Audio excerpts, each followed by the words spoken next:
Welcome. Today we're reading the chapter Tarzan Rescues the Moon, of the novel Jungle Tales of Tarzan.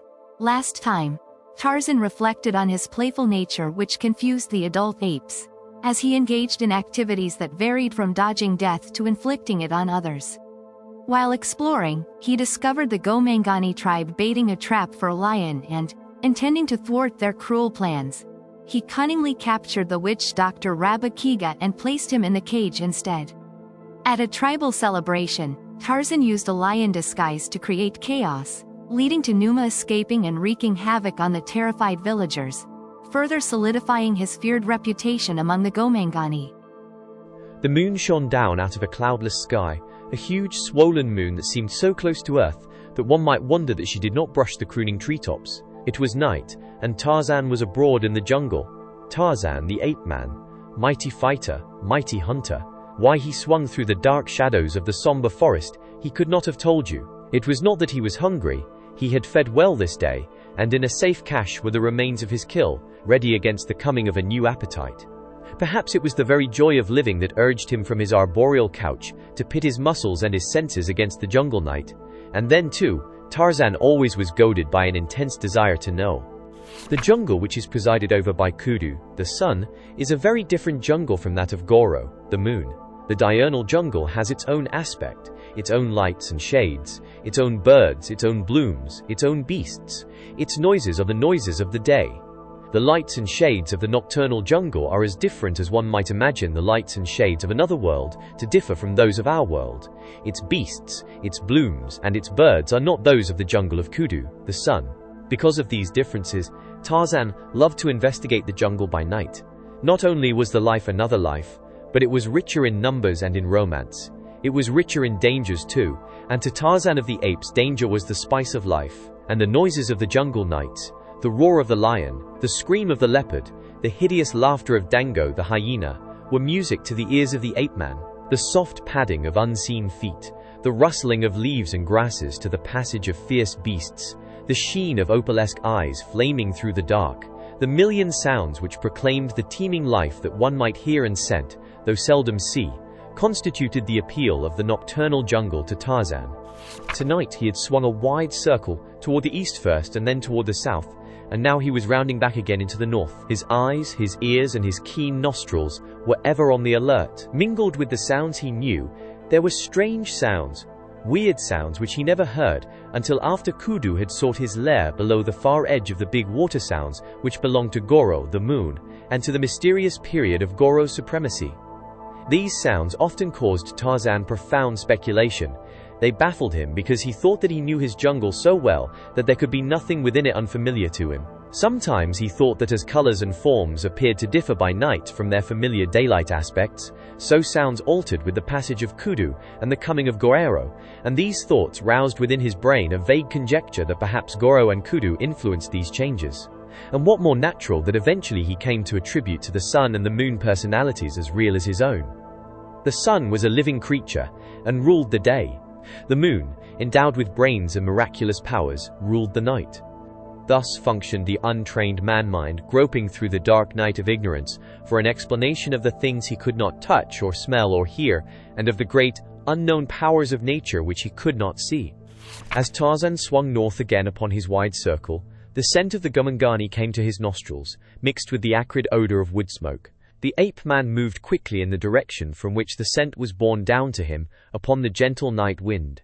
Presently the ruddy sheen of a great fire filtered through the foliage to him ahead, and when Tarzan came to a halt in the trees near it, he saw a party of half a dozen black warriors huddled close to the blaze. It was evidently a hunting party from the village of Mbonga, the chief, caught out in the jungle after dark. In a rude circle about them they had constructed a thorn boma, which, with the aid of the fire, they apparently hoped would discourage the advances of the larger carnivora.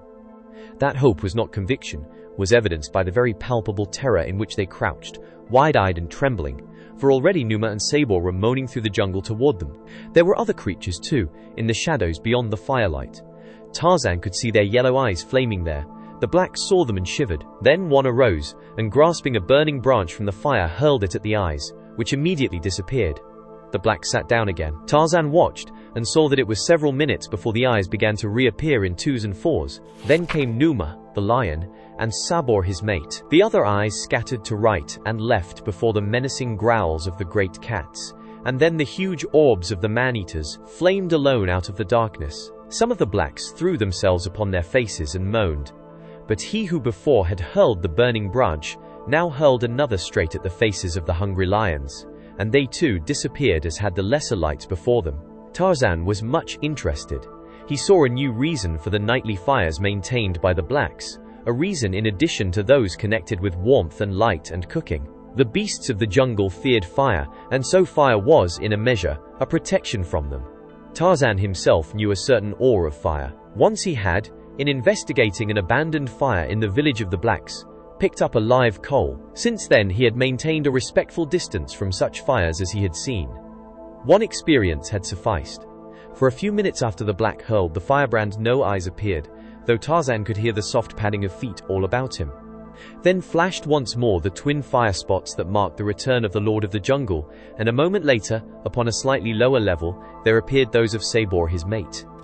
For some time they remained fixed and unwavering, a constellation of fierce stars in the jungle night. Then the male lion advanced slowly toward the boma, where all but a single black still crouched in trembling terror. When this lone guardian saw that Numa was again approaching, he threw another firebrand, and, as before, Numa retreated, and with him Sabor, the lioness. But not so far this time, nor for so long. Almost instantly they turned, and began circling the boma, their eyes turning constantly toward the firelight, while low, throaty growls evidenced their increasing displeasure. Beyond the lions glowed the flaming eyes of the lesser satellites, until the black jungle was shot all around the black men's camp with little spots of fire. Again and again, the black warrior hurled his puny brands at the two big cats, but Tarzan noticed that Numa paid little or no attention to them after the first few retreats. The ape-man knew by Numa's voice that the lion was hungry, and surmised that he had made up his mind to feed upon a gomangani, but would he dare a closer approach to the dreaded flames? Even as the thought was passing in Tarzan's mind, Numa stopped his restless pacing and faced the boma. For a moment he stood motionless, except for the quick, nervous curving of his tail. Then he walked deliberately forward, while Sabor moved restlessly to and fro where he had left her. The black man called to his comrades that the lion was coming, but they were too far gone in fear to do more than huddle closer together and moan more loudly than before. Seizing a blazing branch, the man cast it straight into the face of the lion. There was an angry roar, followed by a swift charge. With a single bound, the savage beast cleared the boma wall, as, with almost equal agility, the warrior cleared it upon the opposite side, and, chancing the dangers lurking in the darkness, bolted for the nearest tree. Numa was out of the boma almost as soon as he was inside it, but as he went back over the low thorn wall, he took a screaming Negro with him. Dragging his victim along the ground, he walked back toward Sabor, the lioness, who joined him, and the two continued into the blackness, their savage growls mingling with the piercing shrieks of the doomed and terrified man. At a little distance from the blaze the lions halted. There ensued a short succession of unusually vicious growls and roars, during which the cries and moans of the black man ceased forever. Presently Numa reappeared in the firelight. He made a second trip into the boma, and the former grisly tragedy was reenacted with another howling victim. Tarzan rose and stretched lazily. The entertainment was beginning to bore him. He yawned and turned upon his way toward the clearing where the tribe would be sleeping in the encircling trees. Yet even when he had found his familiar crotch and curled himself for slumber, he felt no desire to sleep. For a long time he lay awake thinking and dreaming. He looked up into the heavens and watched the moon and the stars. He wondered what they were and what power kept them from falling. His was an inquisitive mind. Always he had been full of questions concerning all that passed around him, but there never had been one to answer his questions. In childhood he had wanted to know, and, denied almost all knowledge, he still, in manhood, was filled with the great, unsatisfied curiosity of a child. He was never quite content merely to perceive that things happened. He desired to know why they happened. He wanted to know what made things go. The secret of life interested him immensely. The miracle of death he could not quite fathom. Upon innumerable occasions he had investigated the internal mechanism of his kills, and once or twice he had opened the chest cavity of victims in time to see the heart still pumping. He had learned from experience that a knife thrust through this organ brought immediate death 9 times out of 10, while he might stab an antagonist innumerable times in other places without even disabling him. And so he had come to think of the heart, or as he called it, the red thing that breathes, as the seat and origin of life. The brain and its functionings he did not comprehend at all. That his sense perceptions were transmitted to his brain and there translated, classified and labeled, was something quite beyond him. He thought that his fingers knew when they touched something, that his eyes knew when they saw, his ears when they heard, his nose when it scented. He considered his throat, epidermis, and the hairs of his head as the three principal seats of emotion. When color had been slain, a peculiar choking sensation had possessed his throat. Contact with Hista, the snake, imparted an unpleasant sensation to the skin of his whole body, while the approach of an enemy made the hairs on his scalp stand erect. Imagine, if you can, a child filled with the wonders of nature, bursting with queries, and surrounded only by beasts of the jungle, to whom his questionings were as strange as Sanskrit would have been. If he asked Gunto what made it rain, the big old ape would but gaze at him in dumb astonishment for an instant, and then return to his interesting and edifying search for fleas. And when he questioned Mumga, who was very old and should have been very wise, but wasn't, as to the reason for the closing of certain flowers after Kudu had deserted the sky, and the opening of others during the night, he was surprised to discover that Mumga had never noticed these interesting facts, though she could tell to an inch just where the fattest grubworm should be hiding. To Tarzan these things were wonders. They appealed to his intellect and to his imagination. He saw the flowers close and open. He saw certain blooms which turned their faces always toward the sun. He saw leaves which moved when there was no breeze. He saw vines crawl like living things up the boles and over the branches of great trees. And to Tarzan of the apes, the flowers and the vines and the trees were living creatures. He often talked to them, as he talked to Goro, the moon, and Kudu, the sun, and always was he disappointed that they did not reply. He asked them questions, but they could not answer, though he knew that the whispering of the leaves was the language of the leaves. They talked with one another. The wind he attributed to the trees and grasses. He thought that they swayed themselves to and fro, creating the wind. In no other way could he account for this phenomenon. The rain he finally attributed to the stars, the moon, and the sun. But his hypothesis was entirely unlovely and unpoetical. Tonight, as Tarzan lay thinking, there sprang to his fertile imagination an explanation of the stars and the moon. He became quite excited about it. Taug was sleeping in a nearby crotch. Tarzan swung over beside him. "Taug!" he cried.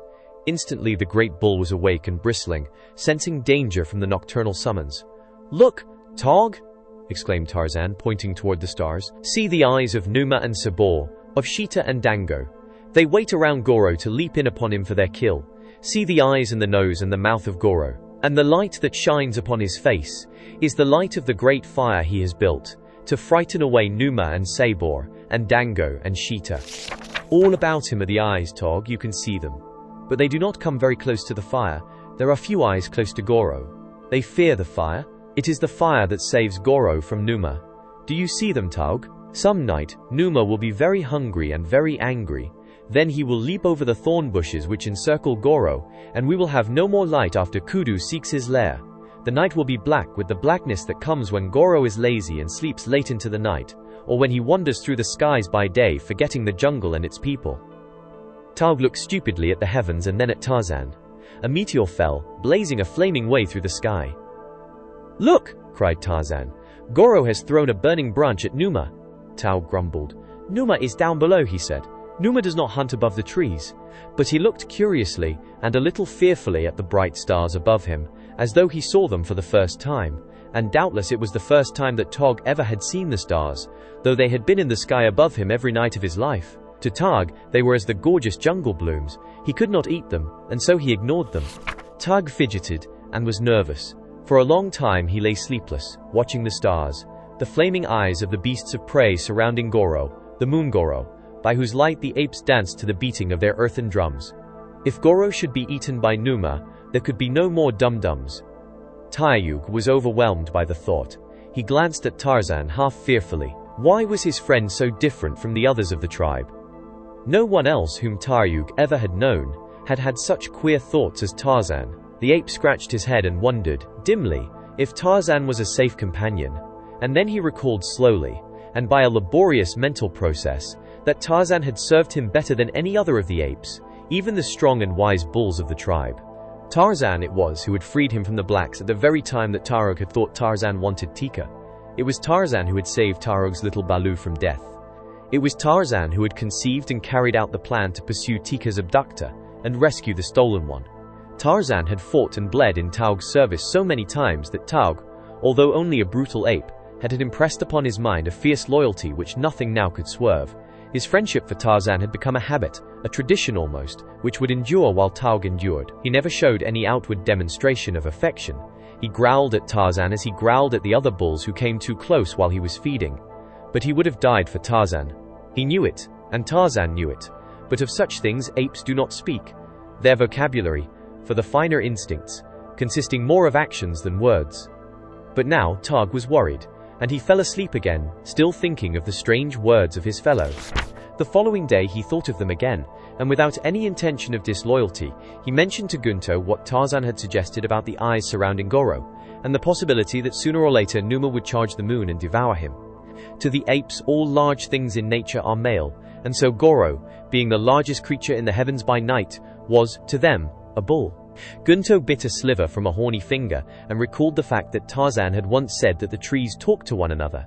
And Gozam recounted having seen the ape-man dancing alone in the moonlight with Sheeta, the panther.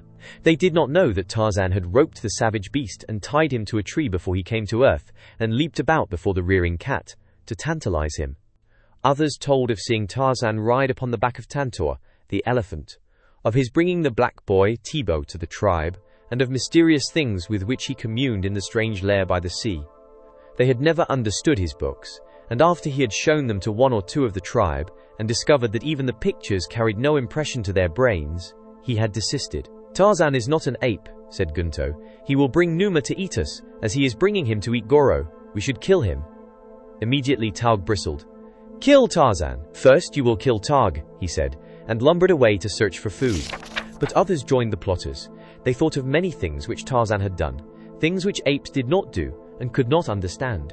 Again Gunto voiced the opinion that the Tarmangani, the white ape, should be slain, and the others, filled with terror about the stories they had heard, and thinking Tarzan was planning to slay Goro, greeted the proposal with growls of accord. Among them was Tika, listening with all her ears, but her voice was not raised in furtherance of the plan.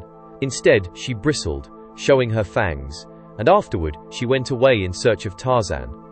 But she could not find him, as he was roaming far afield in search of meat. She found Taug, though, and told him what the others were planning, and the great bull stamped upon the ground and roared. His bloodshot eyes blazed with wrath, his upper lip curled up to expose his fighting fangs, and the hair upon his spine stood erect, and then a rodent scurried across the open and Taug sprang to seize it. In an instant he seemed to have forgotten his rage against the enemies of his friend, but such is the mind of an ape. Several miles away Tarzan of the apes lolled upon the broad head of Tantor, the elephant. He scratched beneath the great ears with the point of a sharp stick, and he talked to the huge pachyderm of everything which filled his black thatched head. Little or nothing of what he said did Tantor understand, but Tantor is a good listener. Swaying from side to side, he stood there, enjoying the companionship of his friend, the friend he loved, and absorbing the delicious sensations of the scratching. Numa the lion caught the scent of man and warily stalked it until he came within sight of his prey upon the head of the mighty tusker. Then he turned, growling and muttering, away in search of more propitious hunting grounds. The elephant caught the scent of the lion, borne to him by an eddying breeze, and lifting his trunk, trumpeted loudly. Tarzan stretched back luxuriously, lying supine at full length along the rough hide. Flies swarmed about his face, but with a leafy branch torn from a tree, he lazily brushed them away. "Tantor," he said, "it is good to be alive. It is good to lie in the cool shadows. It is good to look upon the green trees and the bright colors of the flowers, upon everything which Bulamutumumo has put here for us. He is very good to us, Tantor. He has given you tender leaves and bark, and rich grasses to eat. To me he has given bara and horta and pisa, the fruits and the nuts and the roots. He provides for each the food that each likes best. All that he asks is that we be strong enough or cunning enough to go forth and take it. Yes, Tantor, it is good to live. I should hate to die." Tantor made a little sound in his throat and curled his trunk upward, that he might caress the ape-man's cheek with the finger at its tip. "Tantor," said Tarzan presently, "turn and feed in the direction of the tribe of Kerchak, the great ape, that Tarzan may ride home upon your head without walking." The tusker turned and moved slowly off along a broad, tree-arched trail, pausing occasionally to pluck a tender branch, or strip the edible bark from an adjacent tree. Tarzan sprawled face downward upon the beast's head and back, his legs hanging on either side, his head supported by his open palms, his elbows resting on the broad cranium, and thus they made their leisurely way toward the gathering place of the tribe. Just before they arrived at the clearing from the north, there reached it from the south another figure, that of a well-knit black warrior, who stepped cautiously through the jungle, every sense upon the alert against the many dangers which might lurk anywhere along the way. Yet he passed beneath the southernmost sentry that was posted in a great tree commanding the trail from the south. The ape permitted the Gomangani to pass unmolested, for he saw that he was alone. But the moment that the warrior had entered the clearing, a loud "Kriega" rang out from behind him, immediately followed by a chorus of replies from different directions, as the great bulls crashed through the trees in answer to the summons of their fellow. The black man halted at the first cry and looked about him. He could see nothing, but he knew the voice of the hairy tree men whom he and his kind feared, not alone because of the strength and ferocity of the savage beings, but as well through a superstitious terror engendered by the man-like appearance of the apes. But Bulabantu was no coward. He heard the apes all about him. He knew that escape was probably impossible, so he stood his ground, his spear ready in his hand and a war cry trembling on his lips. He would sell his life dearly, would Bulabantu, under chief of the village of Mbonga, the chief. Tarzan and Tantor were but a short distance away when the first cry of the sentry rang out through the quiet jungle. Like a flash, the ape-man leaped from the elephant's back to a nearby tree and was swinging rapidly in the direction of the clearing before the echoes of the first Kriega had died away. When he arrived, he saw a dozen bulls circling a single Gomangani. With a blood-curdling scream, Tarzan sprang to the attack. He hated the blacks even more than did the apes, and here was an opportunity for a kill in the open. What had the Gomangani done? Had he slain one of the tribe? Tarzan asked the nearest ape. No, the Gomangani had harmed none. Gozan, being on watch, had seen him coming through the forest and had warned the tribe. That was all. The ape-man pushed through the circle of bulls, none of which as yet had worked himself into sufficient frenzy for a charge, and came where he had a full and close view of the black. He recognized the man instantly.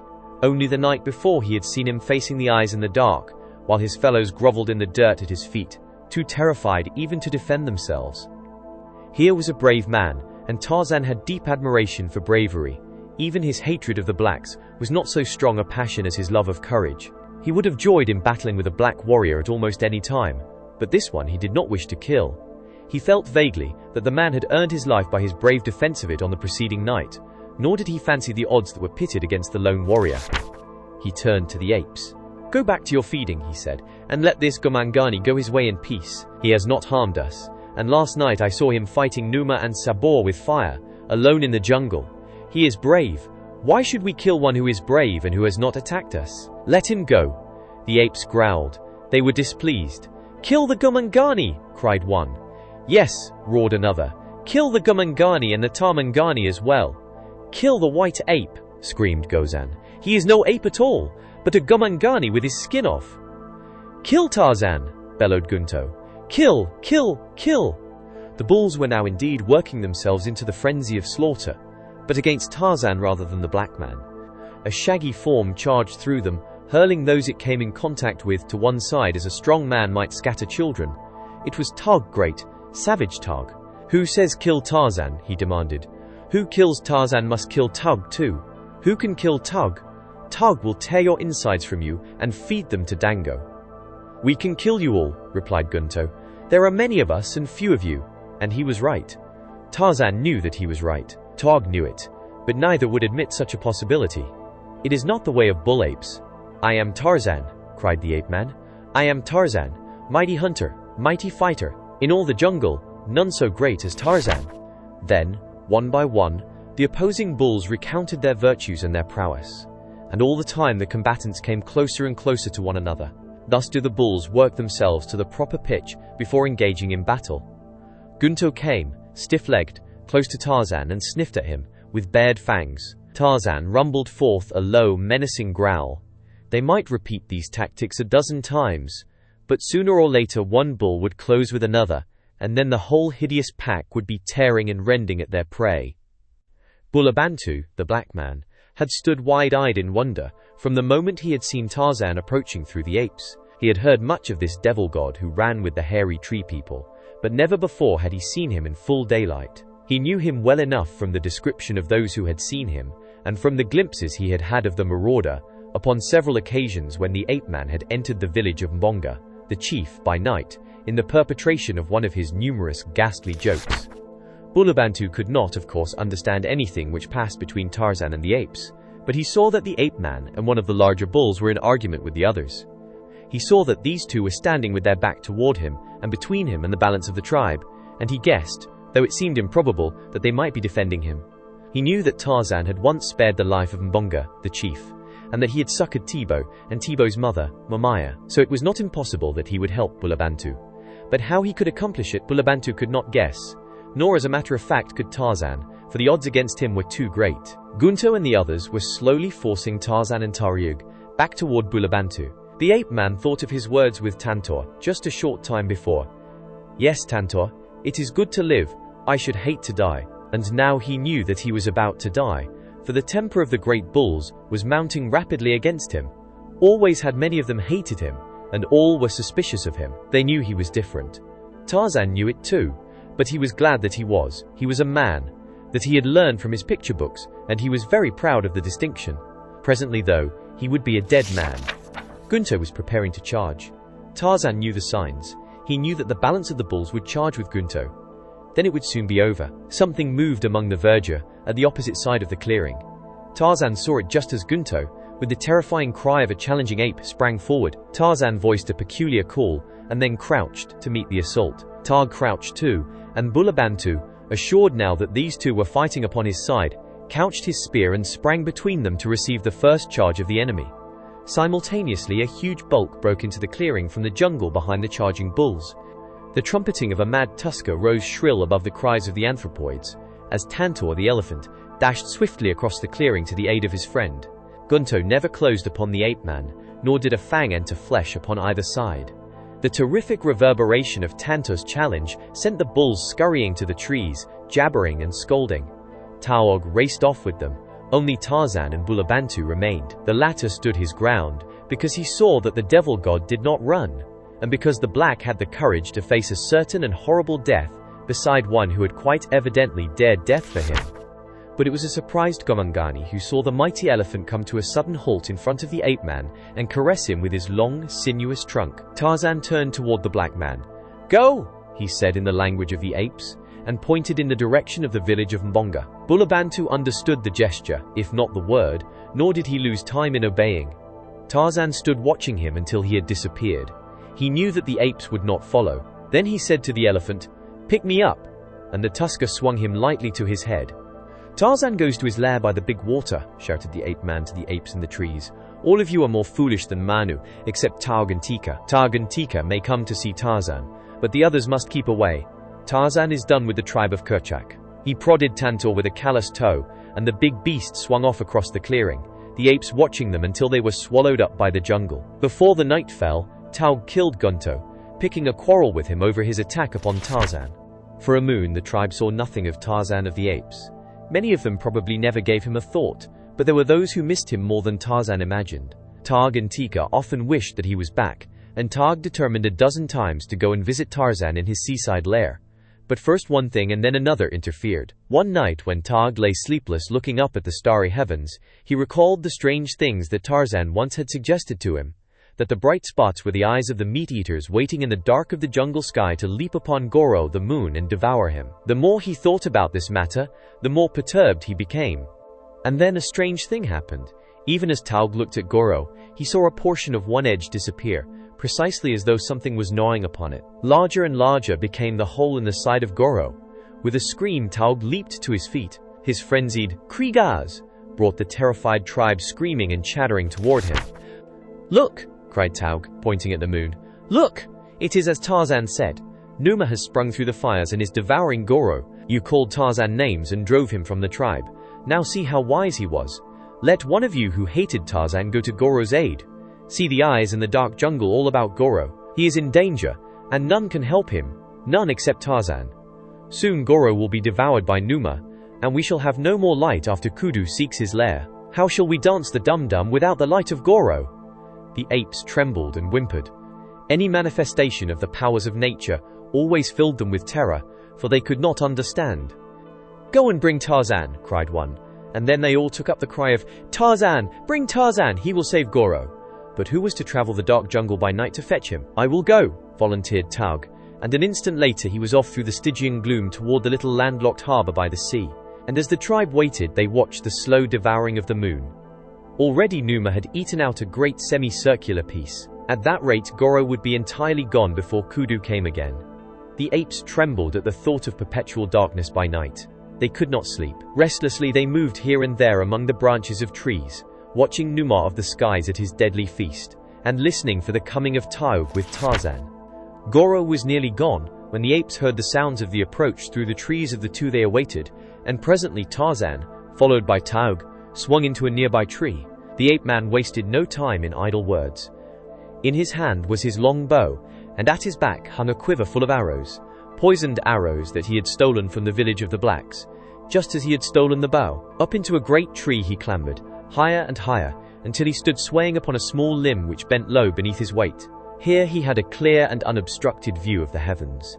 He saw Goro and the inroads which the hungry Numa had made into his shining surface. Raising his face to the moon, Tarzan shrilled forth his hideous challenge. Faintly and from afar came the roar of an answering lion. The apes shivered. Numa of the skies had answered Tarzan. Then the ape-man fitted an arrow to his bow, and drawing the shaft far back, aimed its point at the heart of Numa, where he lay in the heavens devouring Goro. There was a loud twang as the released bolt shot into the dark heavens. Again and again did Tarzan of the apes launch his arrows at Numa, and all the while the apes of the tribe of Kerchak huddled together in terror. At last came a cry from Taug. "Look! Look!" he screamed. "Numa is killed! Tarzan has killed Numa! See! Goro is emerging from the belly of Numa." And sure enough, the moon was gradually emerging from whatever had devoured her, whether it was Numa, the lion, or the shadow of the earth. But were you to try to convince an ape of the tribe of Kerchak that it was aught but Numa who so nearly devoured Goro that night, or that another than Tarzan preserved the brilliant god of their savage and mysterious rites from a frightful death, you would have difficulty and a fight on your hands. And so Tarzan of the apes came back to the tribe of Kerchak, and in his coming he took a long stride toward the kingship, which he ultimately won, for now the apes looked up to him as a superior being. In all the tribe there was but one who was at all skeptical about the plausibility of Tarzan's remarkable rescue of Goro, and that one, strange as it may seem, was Tarzan of the apes. Did you enjoy today's chapter of Jungle Tales of Tarzan? Why not subscribe and ring the bell?